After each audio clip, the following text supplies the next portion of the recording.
जय गुरुदेव, जय माता जी, जय गायत्री माता, गुरुदेव माता जी और गायत्री माता जी की सूक्ष्म उपस्थिति में आगे श्रीमद् भागवतम में लिखा है, 4 वर्णों तथा 4 आश्रमों की अवधारणा जैसी स्वयं श्री भगवान ने प्रस्तुत की है, व्यक्ति में दिव्य गुणों को बढ़ाने हेतु है, जिससे वह अपने आध्यात्मिक स्वरूप को जान सके और तदनुसार भवबंधन या बद्ध जीवन से मुक्त होने का प्रयास कर सके। प्राय सभी पुराणों में इस विषय का इसी भावना से वर्णन हुआ है और इसी प्रकार महाभारत के शांति पर्व में 60वें अध्याय से आगे भीष्म देव द्वारा इसका विस्तृत वर्णन किया गया है।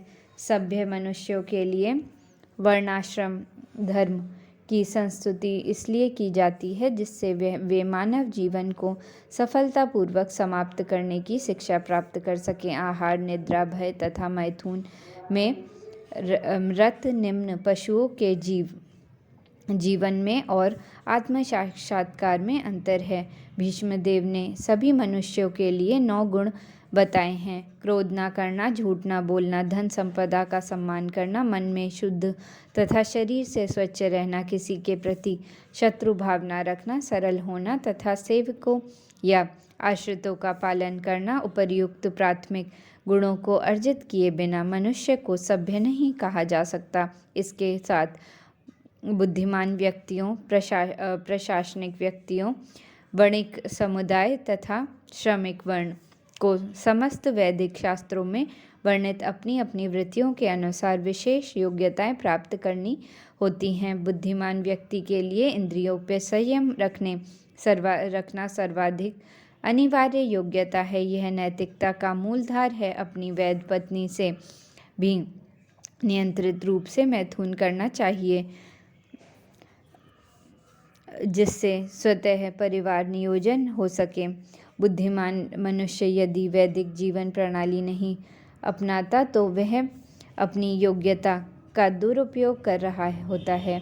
इसका अर्थ यह हुआ कि उसे वैदिक साहित्य का और विशेष रूप से श्रीमद् भागवतम तथा श्रीमद् भगवद गीता का गंभीरतापूर्वक अध्ययन करना चाहिए। वैदिक ज्ञान सीखने हेतु उसे ऐसे व्यक्ति के पास जाना चाहिए जो पूर्ण रूपेण भक्तिमय सेवा में लगा हो। उसे शास्त्र वर्जित को कोई भी बात नहीं करनी चाहिए। यदि कोई मद्यपान करता है या मादक द्रव्य का सेवन करता है तो वह शिक्षक नहीं बन सकता। आधुनिक शिक्षण प्रणाली में शिक्षक की शैक्षिक योग्यताओं पर भी ध्यान दिया जाता है, उसके नैतिक जीवन पर नहीं। अतएव इस शिक्षा के परिणाम से उच्च बुद्धि का कई प्रकार से दुरुपयोग होता है। शासन वर्ग के सदस्य अर्थात क्षत्रियों को विशेष सलाह दी जाती है कि वे दान तो दें किंतु किसी भी परिस्थिति में दान न लें। आधुनिक प्रशासन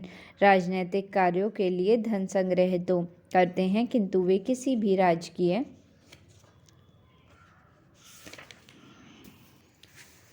समारोह में नागरिकों को दान कभी नहीं देते।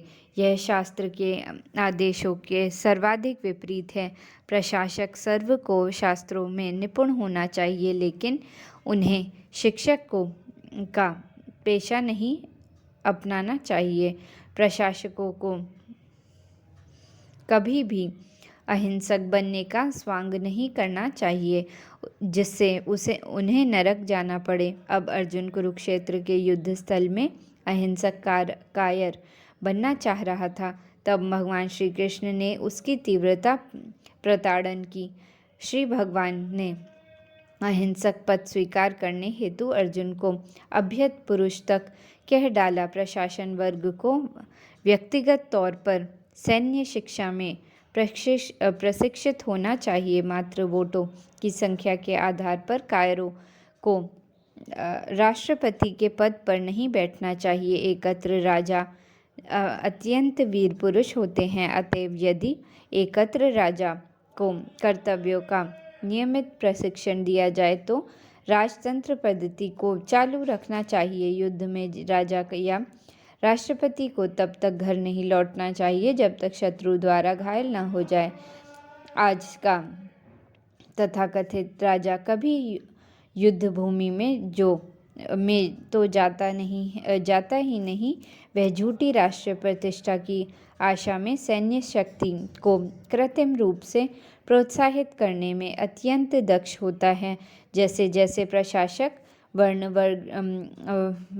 वणिकों तथा श्रमिकों की टोली का रूप धारण कर लेता है, तो सरकार की संपूर्ण प्रणाली ही दूषित हो जाती है। व्यापारी वर्ग के सदस्यों अर्थात वैश्यों को विशेष रूप से आदेश है कि वे गायों की रक्षा करें। गायों की रक्षा करने का अर्थ है दूध से बनी वस्तुएं अर्थात दही तथा मक्खन की वृद्धि। व्यापारी वर्ग का मुख्य कर्तव्य है कि कृषि तथा खाद्य सामग्री के वितरण के साथ वैदिक ज्ञान की शिक्षा प्राप्त करें और दान देने में प्रशिक्षित हों। जिस प्रकार क्षत्रियों पर प्रजा की सुरक्षा का भार सौंपा जाता है, उसी प्रकार वैश्यों पर पशुओं की सुरक्षा का भार था।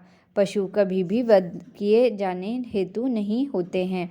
पशुवध बराबर समाज का एक ही लक्षण है। मनुष्य के लिए कृषि उत्पाद, फल तथा दुग्ध ही पर्याप्त तथा अनुकूल खाद्य पदार्थ है। मानव समाज को पशु की सुरक्षा पर अधिक ध्यान देना चाहिए। श्रमिक की उत्पादक शक्ति का दुरुपयोग कब होता है? जब उसे औद्योगिक कार्यों में लगा दिया जाता है।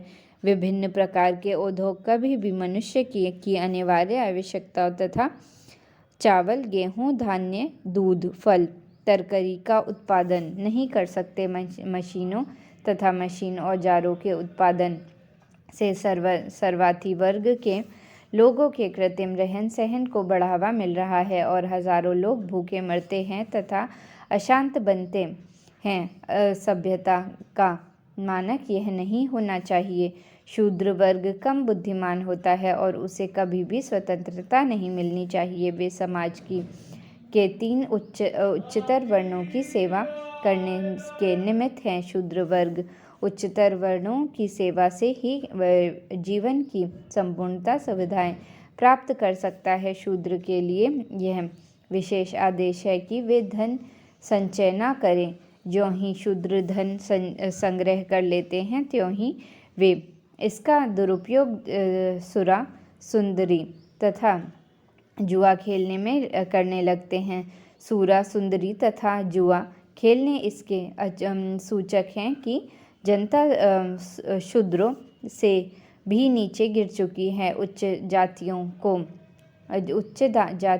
को हमेशा शूद्रों के पालन का ध्यान रखना चाहिए और उन्हें अपने इस्तेमाल किए हुए पुराने वस्त्र देने चाहिए। शूद्र अपने स्वामी को तब भी न छोड़े जब वह वृद्ध तथा अशक्त हो जाए और मालिकों को चाहिए कि वे सेवकों को सभी प्रकार से संतुष्ट रखें। किसी भी यज्ञ के पूर्व सर्वप्रथम शूद्रों को प्रचुर भोजन तथा वस्त्र द्वारा संतुष्ट किया जाना चाहिए। आज के समय में लाखों रुपए खर्च करके अनेक समारोह मनाए जाते हैं, लेकिन बेचारे श्रमिकों को न तो ठीक से भोजन दिया जाता है, न दान, न वस्त्र इत्यादि दिए जाते हैं। इस प्रकार श्रमिक लोग असंतुष्ट ही बने रहते हैं और इसलिए उपद्रव मचाते हैं। एक प्रकार से वे वर्ण विभिन्न वृत्तियों के वर्गीकरण हैं और आश्रम धर्म आत्म साक्षात्कार के पथ पर क्रमिक प्रगति हैं। दोनों परस्पर संबंधित हैं और एक दूसरे पर निर्भर हैं। आश्रम धर्म का मुख्य उद्देश्य ज्ञान तथा वैराग्य जागृत करना है। ब्रह्मचारी आश्रम भावी जीवन के लिए प्रशिक्षण स्थल है। इस आश्रम में यह शिक्षा दी जाती है कि यह संसार जीवों का वास्तविक घर नहीं है। बुद्ध जीव भवबंधन के अंतर्गत पदार्थ के बंदी हैं, अतएव आत्म साक्षात्कार ही जीवन का अंतिम लक्ष्य है। आश्रम धर्म की समस्त प्रणाली वैराग्य का एक साधन है। जो व्यक्ति वैराग्य की इस मूल भावना को आत्मसात नहीं कर पाता, उसे वैराग्य की उसी भावना से गृहस्थ जीवन में प्रवेश करने की अनुमति प्रदान की जाती है। अतएव जो व्यक्ति वैराग्य प्राप्त कर लेता है, वह तुरंत ही चतुर्थ आश्रम अर्थात संन्यास ग्रहण कर सकता है। उसे मात्र भिक्षा पर ही निर्भर रहना होता है, धन संग्रह नहीं करना होता, अपितु शरीर तथा आत्मा को सर्वोत्तम साक्षात्कार के लिए बनाए रखना होता है। गृहस्थ जीवन को आसक्तों के लिए है, वानप्रस्थ तथा संन्यास आश्रम उसके लिए है जो भौतिक जीवन के से विरक्त हो चुके हैं। ब्रह्मचारी आश्रम तो आसक्त तथा विरक्त दोनों ही के प्रशिक्षण के लिए होते हैं। दान देना गृहस्थ का मुख्य कर्तव्य है और उसे अपनी खून पसीने की कमाई का कम से कम 50% हिस्सा दान में देना हेतु तैयार रहना चाहिए। ब्रह्मचारी को यज्ञ करने चाहिए, गृहस्थ को दान देना चाहिए और वानप्रस्थ को और या सन्यासी को तपस्या करनी चाहिए। समस्त आश्रमों तथा आत्म साक्षात्कार के पथ पर जीवन के समस्त आश्रमों के लिए ये ही सामान्य कर्तव्य हैं। ब्रह्मचर्य जीवन में पर्याप्त प्रशिक्षण दिया जाता है जिससे मनुष्य यह समझ ले कि यह संसार रूपी संपत्ति श्री भगवान की है। अतएव कोई भी व्यक्ति संसार की किसी वस्तु का स्वामी होने का दावा नहीं कर सकता। अतः गृहस्थ जीवन जिसमें विषय भोग के लिए एक प्रकार की छूट है, उसमें मनुष्य को श्री भगवान की सेवा के निमित्त दान आश्रय देना चाहिए। श्री भगवान की शक्ति के भंडार से ही सबके लिए शक्ति उत्पन्न होती है या प्रत्येक को दान की जाती है। अतएव ऐसी शक्ति द्वारा किए गए कार्यों को श्री भगवान की दिव्य प्रेममयी सेवा के रूप में अर्पित करना चाहिए। जिस प्रकार नदियाँ सागर से, बादलों से मध्यम से जल प्राप्त करती हैं और पुनः समुद्र में मिल जाती हैं, उसी प्रकार हमारी शक्ति श्री भगवान की शक्ति के सर्वोपरि स्रोत से उद्धार मिलती है और हमें इसे श्री भगवान को लौटाना होता है। हमारी शक्ति की पूर्णता इसी में है। अतः श्री भगवद गीता में श्री भगवान कहते हैं कि हम जो भी करते हैं, जो भी तपस्या करते हैं, जो भी यज्ञ करते हैं, जो भी खाते या दान देते हैं, वह सब उन्हें ही अर्पित किया जाना चाहिए। उधार ली गई अपनी शक्ति के उपयोग की यही विधि है। जब हम इस विधि से शक्ति का उपयोग करते हैं तब हमारी शक्ति भौतिक उन्माद के कल्मश से रहित हो जाती है और इस प्रकार हम श्री भगवान की सेवा करने हेतु अपने मूल प्राकृतिक जीवन का योग्य बन जाते हैं। राजधर्म राजनीतिक श्रेष्ठता के लिए आधुनिक कटुनीति के भिन्न एक महान विज्ञान है। राजाओं को केवल कर संग्राहक बनने के बजाय दानवीर बनने की विधिपूर्वक शिक्षा दी जाती है। उन्हें अपनी प्रजा की संपन्नता के लिए ही यज्ञ करने की शिक्षा दी जाती है। प्रजा को मोक्ष प्राप्त करना राजा का सबसे बड़ा कर्तव्य था। पिता, गुरु तथा राजा को कभी भी जन्म, मृत्यु, जरा तथा व्याधि से प्रजा की मुक्ति प्राप्त कराने के दायित्व से च्युत नहीं होना चाहिए। जब ये प्राथमिक कर्तव्य उचित ढंग से संपन्न होते हैं तो फिर जनता द्वारा जनता के लिए बनाई गई सरकार की कोई आवश्यकता नहीं रह जाती। आजकल लोग छल से बटोरे गए मतों के बल पर शासन अधिकार पा लेते हैं, लेकिन उन्हें राजा के मूल कर्तव्यों का प्रशिक्षण कभी नहीं मिलता और हर एक के लिए ऐसा कर पाना संभव नहीं है। ऐसी परिस्थितियों में अब प्रशिक्षित प्रशासन प्रजा को सभी प्रकार से सुखी बनाने के प्रयत्न में भारी गलतियां करता है। दूसरी ओर ये अप्रशिक्षित प्रशासन धीरे धीरे चोर तथा धूर्त बन जाते हैं और वे नेताओं से लदे ऐसे प्रशासन को चलाने हेतु करों में वृद्धि करते जाते हैं जो हर दृष्टि से बेकार होता है।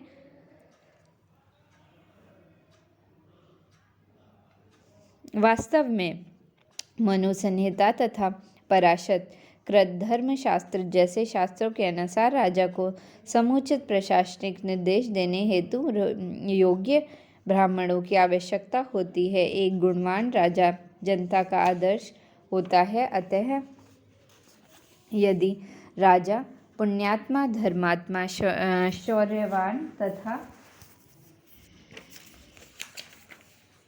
दानवीर होता है तो जनता भी सामान्य रूप से उसका अनुकरण करती है। ऐसा राजा आलसी, विषयी व्यक्ति नहीं होता जो प्रजा पर आश्रित रहता हो, अपितु चोरों तथा डाकुओं का वध करने में सदैव सतर्क रहता है। पुण्यात्मा राजा कभी भी अनावश्यक अहिंसा के नाम पर डाकुओं तथा चोरों पर दया नहीं करते। डाकुओं तथा चोरों को इस प्रकार दंडित किया जाता है कि भविष्य में कोई सुनियोजित ढंग से ऐसे दुष्कर्म करने का साहस भी न करे। आज की तरह ऐसे डाकू तथा चोर कभी भी प्रशासन चलाने हेतु नहीं होते हैं।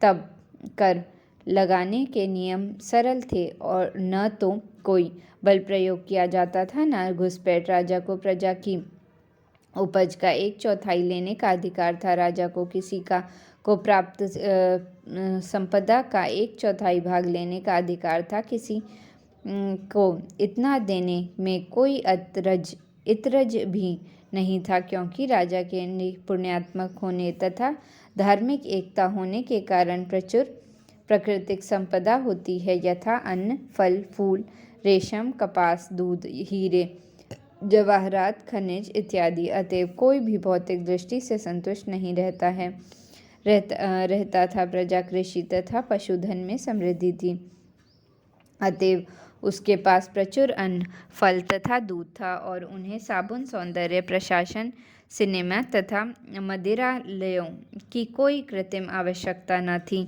राजा को यह भी सुनिश्चित करना होता था कि मानव की संचित शक्ति का उचित ढंग से उपयोग हो रहा है। मानवीय शक्ति पाशविक इच्छाओं की पूर्ति के लिए नहीं, अपितु आत्म साक्षात्कार के लिए होती है। सरकार की सभी योजना इस विशिष्ट उद्देश्य की पूर्ति के लिए होती थी। फलस्वरूप राजा उचित रीति से मंत्रियों का चयन करता था, वोटों के अधिकार पर नहीं। मंत्री, सेनानायक तथा सामान्य सिपाही तक व्यक्तिगत योग्यताओं के आधार पर चुने जाते थे और अपने अपने पदों पर नियुक्त होने के पूर्व राजा उन पर समुचित निगरानी रखते थे। राजा विशेष रूप से सतर्क रहता था कि ऐसी तपस्वियों की अवहेलना न हो जिन्होंने आध्यात्मिक ज्ञान के प्रचार प्रसार में अपना सब कुछ त्याग दिया हो। राजा भली भांति जानता था कि पूर्ण पुरुषोत्तम भगवान कभी भी अपने अनन्य भक्तों का तिरस्कार सहन नहीं करते। यहाँ तक कि ऐसे तपस्वी उन चोरों, उच्चकों को भी विश्वास नायक होते हैं जो इन परिस्थितियों की आज्ञाओं का भी उल्लंघन नहीं करते। राजा अनपढ़ों, असहायों तथा विधवाओं को विशेष सुरक्षा प्रदान करता था। शत्रु द्वारा आक्रमण किए जाने के पूर्व रक्षा के सभी उपाय किए जाते थे। कर प्रणाली सरल थी और इसका उद्देश्य संचित कोष को बढ़ाना होता था, लोगों को लूटना नहीं। सैनिकों की भर्ती संपूर्ण विश्व भर से की जाती थी और उन्हें विशेष कार्यों के लिए प्रशिक्षित किया जाता था। जहाँ तक मोक्ष का संबंध है, मनुष्य का काम क्रोध अधैर्य, इच्छाओं, लोभ तथा मोह पर विजय प्राप्त करनी होती थी। क्रोध पर विजय पाने हेतु मनुष्य को क्षमा करना सीखना चाहिए। अवैध इच्छाओं से मुक्त रहने हेतु आवश्यक है कि व्यर्थ की योजना न बनाई जाए। आध्यात्मिक अनुशीलन द्वारा नींद पर विजय प्राप्त की जा सकती है। अहिष्ट द्वारा इच्छाओं तथा लोभ पर विजय पाई जा सकती है। नियमित एवं संतुलित आहार द्वारा विभिन्न रोगों से होने वाली गड़बड़ी से बचा जा सकता है। आत्मसंयम से झूठी आशाओं से मुक्त हुआ जा सकता है और कुसंगति से बचकर धन संग्रह किया जा सकता है। योगाभ्यास से भूख पर नियंत्रण किया जा सकता है और निश्वरता का ज्ञान होने से सांसारिकता से बचा जा सकता है। जल्दी उठने से आलस्य को जीता जा सकता है और तथ्यों के निर्धारण से झूठे तर्क समाप्त किए जा सकते हैं। वाचालता को गंभीरता तथा मौन द्वारा और भय को पराक्रम से जीता जा सकता है। अब स्वाध्याय द्वारा पूर्ण ज्ञान की प्राप्ति संभव है। मनुष्य को काम, लोभ, क्रोध, स्वप्न इत्यादि से मुक्त होना चाहिए। इससे वास्तविक मोक्ष मार्ग प्राप्त हो सके, जहाँ तक स्त्री वर्ग का संबंध है, स्त्रियां पुरुषों की प्रेरणा स्रोत मानी जाती रही हैं। इस प्रकार वे पुरुषों से अधिक शक्तिशाली होती हैं। पराक्रमी जूलियस सीजर के वश में हो गया था, ऐसी क्लियोपेट्रा के वश में हो गया था। ऐसी शक्तिशाली स्त्रियां लज्जा द्वारा नियंत्रित होती हैं, अतएव लज्जा स्त्रियों के लिए महत्वपूर्ण है। इस सुरक्षा घेरा में कमजोर पड़ने पर स्त्रियां व्यभिचार द्वारा समाज में उत्पात मचा सकती हैं। व्यभिचार का अर्थ है वर्ण संकर, अर्थात अवांछित बालकों की उत्पत्ति, जिससे विश्व में आस्तिकता फैल जाती है। भीष्म देव की अंतिम शिक्षा श्री भगवान को प्रसन्न करने की विधि के विषय में थी। हम सब श्री भगवान के सनातन दास हैं, और जब हम अपने स्वभाव के इस महत्वपूर्ण तत्व को भूल जाते हैं तो हमें जीवन की भौतिक आस्था में आना पड़ता है। श्री भगवान को प्रसन्न करने की सरल विधि है, घर में श्री भगवान का अर्चा विग्रह स्थापित किया जाए। अर्चा विग्रह में चित्त एकाग्र करके दैनिक कार्य किए जा सकते हैं। घर में अर्चा विग्रह की पूजा, वैष्णवों की सेवा, श्रीमद् भागवतम का श्रवण, पवित्र तीर्थ स्थान में निवास तथा श्री भगवान नाम का कीर्तन, ये सब बिना व्यय के हो सकने वाले कार्य हैं, जिनसे श्री भगवान को प्रसन्न किया जा सकता है। इस प्रकार यह विषय पितामह द्वारा अपने पौत्रों को समझाया गया। पुराणों, महाभारत तथा रामायण जैसे वैदिक ग्रंथों में वर्णित घटनाएं वास्तविक ऐतिहासिक कथाएं हैं जो भूतकाल में कभी घटित हुई थीं, यद्यपि वे किसी तीर्थ कर्मानुसार नहीं हैं। ऐसे ऐतिहासिक तथ्य बिना किसी तिथि क्रम के ही सामान्य जनों के लिए शिक्षाप्रद होने के कारण संकलित किए गए हैं। इसके अतिरिक्त ये घटनाएं विभिन्न ग्रहों या यो कहें कि विभिन्न ब्राह्मणों में घटित होती हैं, इसलिए कथाओं के वर्णन को कभी कभी तीनों आयामों में मापा जाता है। हमें तो ऐसी घटनाओं से प्राप्त शिक्षाओं से सरोकार होना चाहिए, भले ही वे हमारे ज्ञान के सीमित दायरे के अनुसार कर्मबद्ध न हो। भीष्मदेव ने महाराज युधिष्ठिर के विभिन्न प्रश्नों के उत्तर में इन कथनों को कह सुनाया। सिद्ध योगी अपनी इच्छा अनुसार उपयुक्त समय में भौतिक शरीर त्याग कर इच्छिक लोक में जा सकते हैं। श्रीमद् भागवत गीता में कहा गया है कि स्वरूप सिद्ध आत्माएं, जिन्होंने परमेश्वर के हित को ही सब कुछ मान रखा है, सामान्य रूप से अग्निदेव के तेज के समय तथा जब सूर्य उत्तरायण होता है तभी अपना शरीर त्यागते हैं और इस प्रकार दिव्य आकाश प्राप्त कर सकते हैं। वेदों में ऐसे काल को देह त्याग के लिए शुभ माना जाता है और सिद्ध योगी उसका लाभ उठाते हैं। योग की सिद्धि का अर्थ है ऐसी श्रेष्ठ मानसिक अवस्था प्राप्त करना, इसके अनुसार शरीर का त्याग किया जा सकता है। योगी किसी भी लोक में किसी भौतिक ज्ञान के बिना तुरंत ही पहुंच सकते हैं। योगी ऊंचे से ऊंचे लोकों में अल्प समय में पहुंच सकते हैं, लेकिन भौतिकवादी के लिए ऐसा कर पाना असंभव है। यदि किसी उच्चतम लोक तक पहुंचने का प्रयास किया भी जाए तो लाखों मील प्रति घंटे की गति होने पर भी वहां तक पहुंचने में करना भली प्रकार जानते हैं पहुंचने में लाखों वर्ष लग जाएंगे। यह एक भिन्न विज्ञान है और भीष्मदेव इसका सदुपयोग करना भली भांति प्रकार जानते थे। वे अपना शरीर छोड़ने हेतु उपयुक्त समय की प्रतीक्षा में थे और तब वह स्वर्णिम अवसर आ पहुंचा जब अपने धार्मिक पौत्र पांडवों को उपदेश दे रहे थे। एक प्रकार उन्होंने पूज्य भगवान श्री कृष्ण, पुण्यात्मा पांडव तथा शील व्यासदेव इत्यादि महर्षि के समक्ष अपना शरीर त्यागने की तैयारी करी।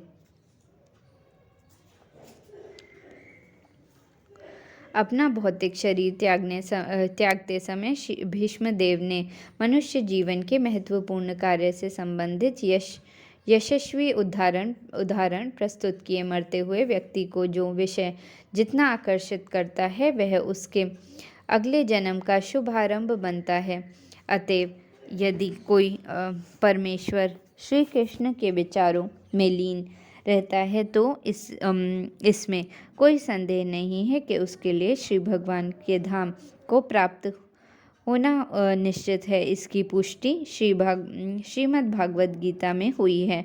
और मृत्यु के समय जो केवल मेरा स्मरण करते हुए शरीर का त्याग करता है वह तुरंत मेरे स्वभाव को प्राप्त करता है, इसमें रंच मात्र भी संदेह नहीं है।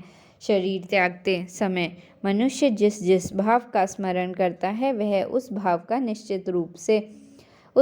निश्चित रूप से प्राप्त होता है। अतएव हे अर्जुन, तुम्हें सदैव श्री कृष्ण रूप में मेरा चिंतन चाहिए और साथ ही युद्ध करने के अपने कर्तव्य को भी पूरा करना चाहिए। अपने कर्मों को मुझे समर्पित करके तथा अपने मन तथा बुद्धि को मुझ में स्थिर करके तुम निश्चित रूप से मुझे पा सकोगे। हे पार्थ, जो व्यक्ति अपने मन को मेरा स्मरण करने में निरंतर लगाए रखकर अविचल भाव से पूर्ण पुरुषोत्तम भगवान का ध्यान करता है वह अवश्य मेरे पास पहुंचता है। मनुष्य को चाहिए कि परम पुरुष का ध्यान सर्वज्ञ, पुरातन, नियंता, लघुतम से लघुतम, सबके पालक, समस्त भौतिक बुद्धि से परे, अचिंत्य तथा नित्य पुरुष के रूप में करें।